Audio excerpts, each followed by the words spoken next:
Shalom, selamat pagi. Saya mau ajak kita baca dari kitab Kejadian. Mungkin ini ayat yang jarang dikhotbahkan atau diajarkan. Tapi sekian tahun yang lalu waktu saya baca, ya saya renungkan dan ada beberapa hal yang saya dapat. Ya, menarik sekali.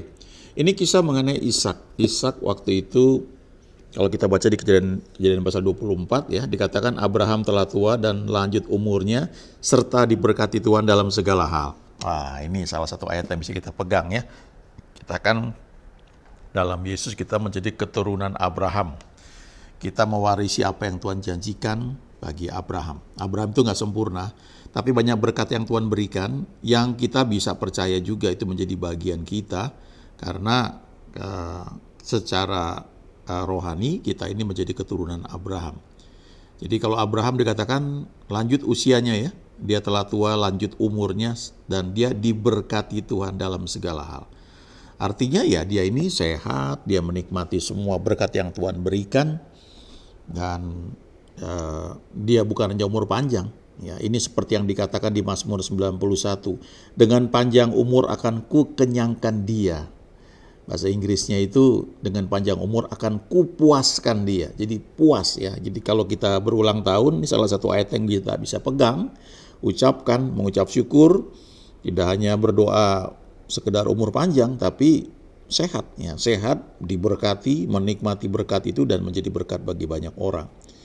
Nah waktu itu Abraham sudah berpikir untuk mencari mantu, cari istri buat anaknya Ishak. Dia tugaskan Eliezer, hambanya yang dia percaya itu untuk membawa calon istri bagi anaknya dari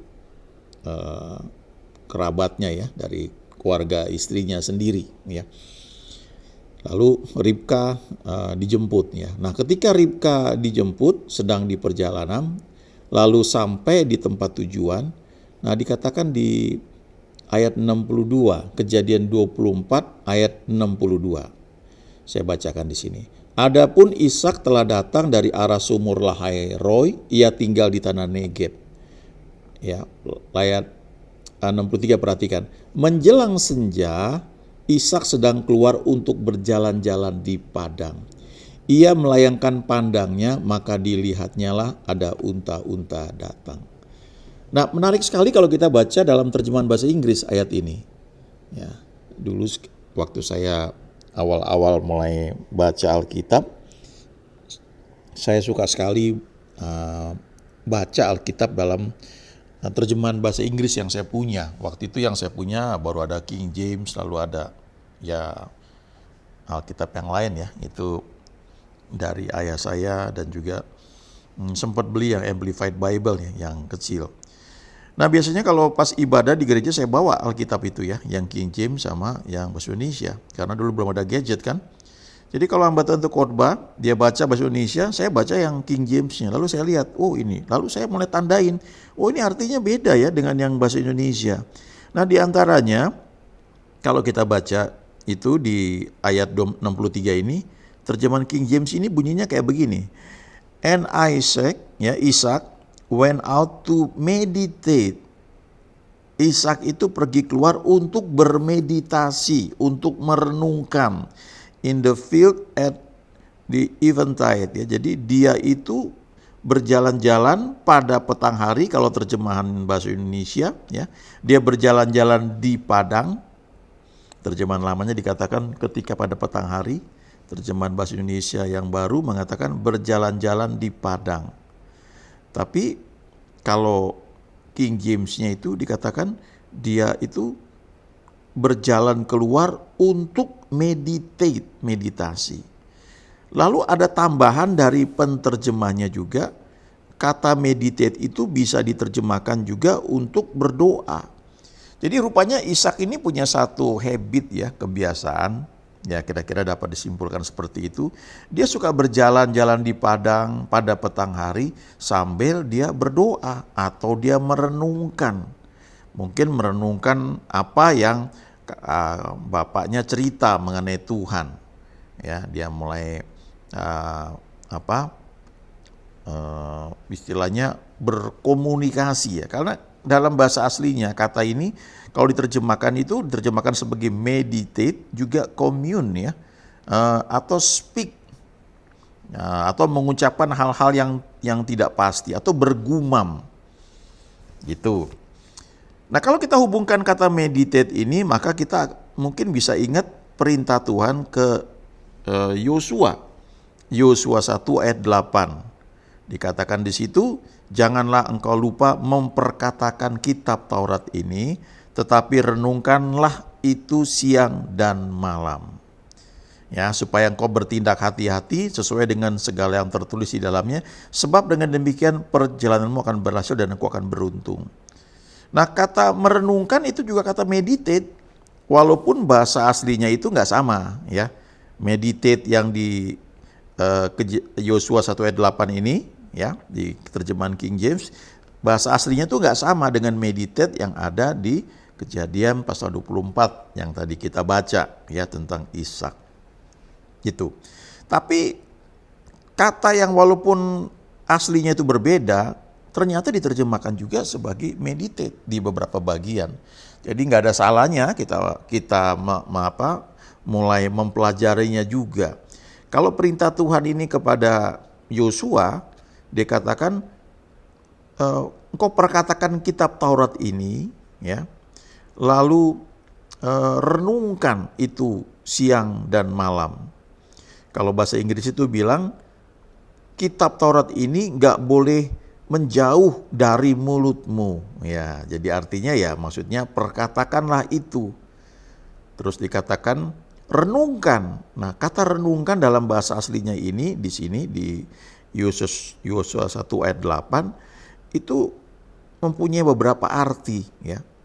Tidak hanya menggumam ya, merenungkan, meditasi, tapi juga merencanakan ya, mengutarakannya, tapi juga itu berarti mengimajinasikannya ya. Jadi kalau kita merenungkan firman harusnya seperti itu. Nah, ini juga kata yang sama yang dipakai di Mazmur 1 ayat 2. Dikatakan di situ, melainkan atau tetapi yang kesukanya ialah Taurat Tuhan, dan yang merenungkan Taurat itu siang dan malam. Meditate. Nah, itu juga sama, bahasa aslinya itu hagah. Itu artinya ya mengutarakan, ya bergumam, merenungkan, merencanakan, juga mengimajinasikan. Nah, kalau kita lakukan hal itu menurut Yosua 1 ayat 8, supaya engkau bertindak hati-hati. Jadi karena kita merenungkan, kita memperkatakannya, maka tanpa sadar itu akan mulai mengontrol tindakan kita. Ya, itu caranya sebenarnya bagaimana kita membuat firman itu menjadi daging dengan cara merenungkan. Nah, kalau kita aplikasikan dengan pengalamannya Ishak di padang di Kejadian pasal 24 tadi, ya. Di situ dikatakan pada waktu senja itu dia keluar untuk berjalan-jalan di padang.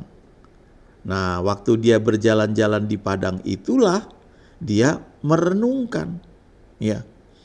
Dia merenungkan, dia dalam terjemahan King James itu, penerjemahnya itu mengatakan Ishak itu berdoa. Jadi kata itu yang diterjemahkan sebagai meditate juga bisa diartikan sebagai berdoa. Nah, kalau saya aplikasikan kepada kehidupan kita sehari-hari, nah kita ini yang punya kesempatan misalnya olahraga pagi atau olahraga sore, sementara kita olahraga, kita bisa sambil merenungkan firman Tuhan yang pernah kita baca, atau yang tadi pagi kita baca, kita dengar, kita renungkan. Kita camkan itu. Memang bisa juga sambil putar kita punya gadget, di situ ada khotbah, ada YouTube, ada rekaman mungkin atau lagu ya. Lalu kita pakai headset, pakai Bluetooth paling nyaman itu ya. Jadi gadgetnya mungkin di kantong kita atau di tas kecil kita.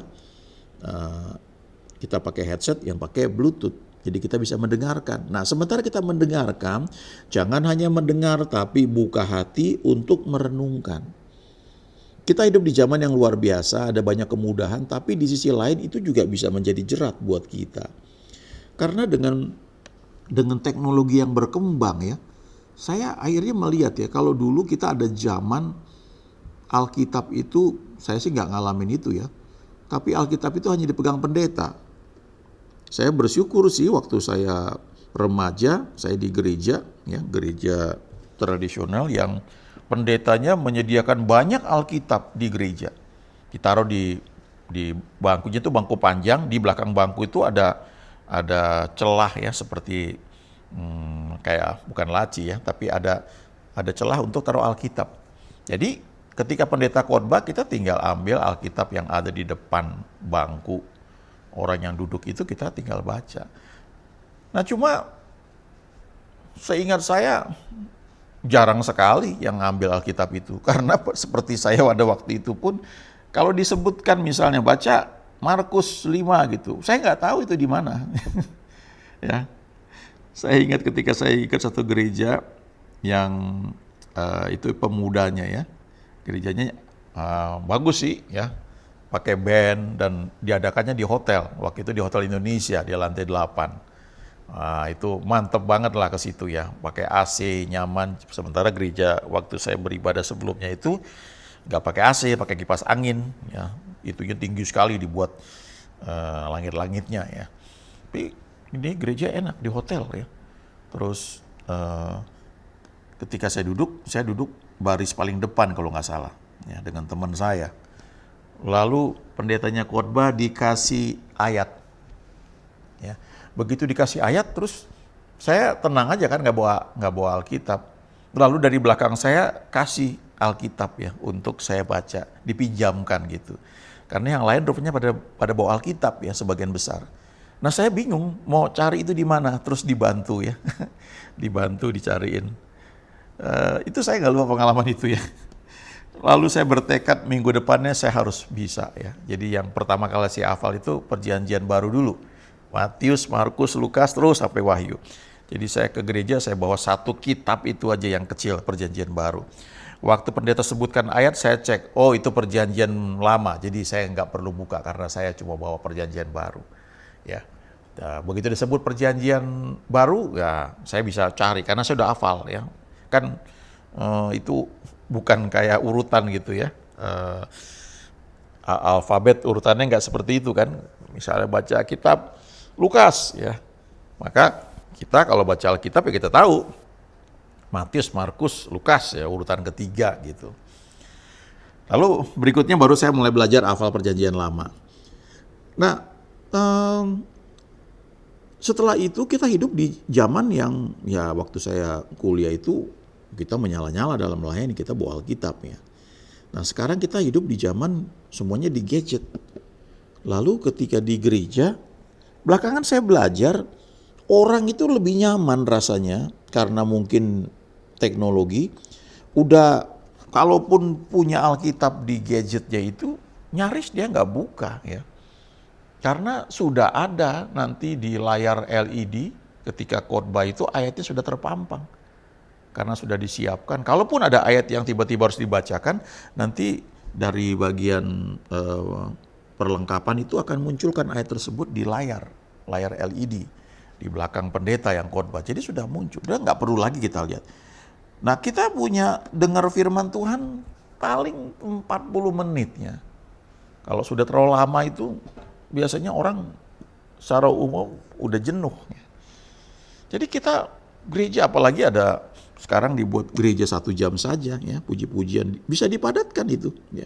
Puji-pujian mungkin katakanlah 25 menit lalu firman Tuhan ya, 25 menit sisanya 10 menit itu untuk hal-hal yang lain, itu bisa dipadatkan begitu. Nah cuma kalau kita mau firman Tuhan itu bermanfaat dalam hidup kita ya jelas nggak cukup. Hanya 25 menit kita dengar firman setiap minggu. Sementara Matius 4 ayat 4 berkata manusia hidup bukan dari roti saja tapi dari setiap rema, dari setiap firman yang keluar dari mulut Allah. Jadi kalau setiap pagi kita sarapan, makan roti, makan bubur, makan mie ayam atau makan apapun itu, maka seharusnya setidaknya setiap pagi juga kita mesti makan firman Tuhan, mendapatkan rema, tidak hanya baca. Nah, ada beberapa program yang bagus yang dibuat ya, dan kita ikuti, saya juga ikuti itu, ya baca 5 pasal tiap hari, itu bagus sekali. Ya. Setiap hari baca kitab Amsal sesuai dengan tanggal. Kalau tanggal 1 ya baca Amsal 1. Ya. Tanggal 25 baca Amsal 25, nanti tanggal 30 baca Amsal 30. Kecuali bulan itu cuma sampai tanggal 30, maka bacalah Amsal 30 dan 31. Ya. Sama juga kalau bulan Februari tanggal 28, dan itu bukan tahun kehabisan, maka bacalah Amsal 28, 29, 30, 31. Itu nggak sulit ya.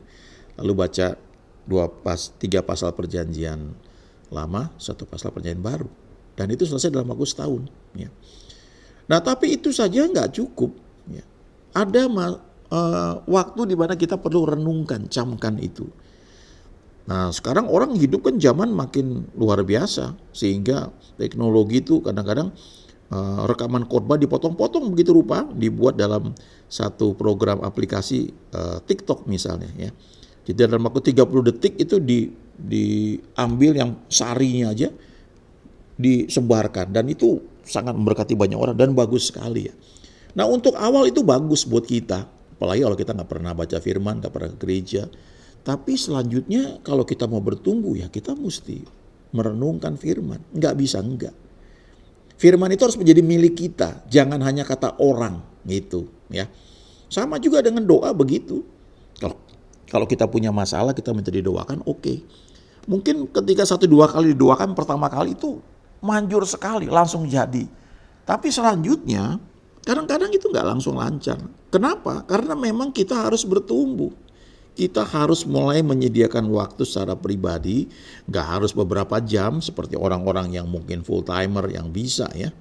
Bahkan full timer aja belum tentu bisa berdoa berjam-jam ya. Itu kan masing-masing orang bisa berbeda. Tapi poinnya adalah coba miliki waktu pribadi dengan Tuhan. Itu bisa kita lakukan di kamar, masuk kamar, tutup pintu, kunci pintu, lalu berdoa kepada Bapa di surga yang berada di tempat yang tersembunyi. Alkitab bilang begitu. Maka Bapamu melihat yang tersembunyi itu akan membalasnya kepadamu secara terbuka. Ya. Openly, itu terjemahan bahasa Inggrisnya. Nah, kita bisa juga buat itu waktu kita olahraga. Seperti yang tadi saya baca di Kejadian 24. Ya, ayat 63. Bagaimana menjelang senja, Ishak itu pergi keluar berjalan-jalan. Kalau terjemahan IMB-nya, Indonesian Modern Bible itu dikatakan menjelang senja pergilah Ishak keluar menyendiri di padang. Nah, saya mau sedikit lagi lanjutkan ya kalimat berikutnya dari terjemahan Indonesia ini ya. Menjelang senja Ishak sedang keluar untuk berjalan-jalan atau bermeditasi atau berdoa di padang. Ia melayangkan pandangnya maka dilihatnya ada unta-unta datang. Ini kalau saya renungkan begini ya, waktu kita merenungkan firman Tuhan, kita sedang serius mencerna apa yang sedang kita baca mungkin sebelumnya ya. Lalu langkah berikutnya adalah melayangkan pandang. Ya.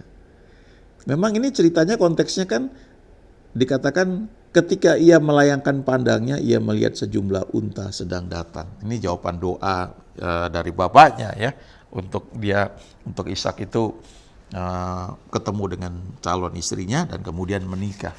Tapi poinnya begini, ini ada satu prinsip ya dalam perenungan firman Tuhan. Kita menyediakan waktu secara pribadi, ya, bisa sambil olahraga, fun walk ya, jalan santai, terus sambil merenungkan. Lalu Tuhan akan membawa kita pada saat-saat tertentu untuk melayangkan pandang kita. Dan tiba-tiba yang kita lihat itu merupakan jawaban doa atau tuntunan buat kita. Itu istilahnya ada ide yang tiba-tiba muncul ketika kita sedang di jalan. Ada hamba Tuhan yang punya pergumulan ketika dia berdoa dan Tuhan menjawab dia ketika dia sedang setir mobil. Di depan dia ada truk, di truk itu di belakangnya ada lukisan. Saya sering ada kayak begitu ya. Lalu ada tulisan yang ternyata tulisan itu adalah jawaban bagi dia dari Tuhan tentang persoalan dia. Ya, coba praktekkan.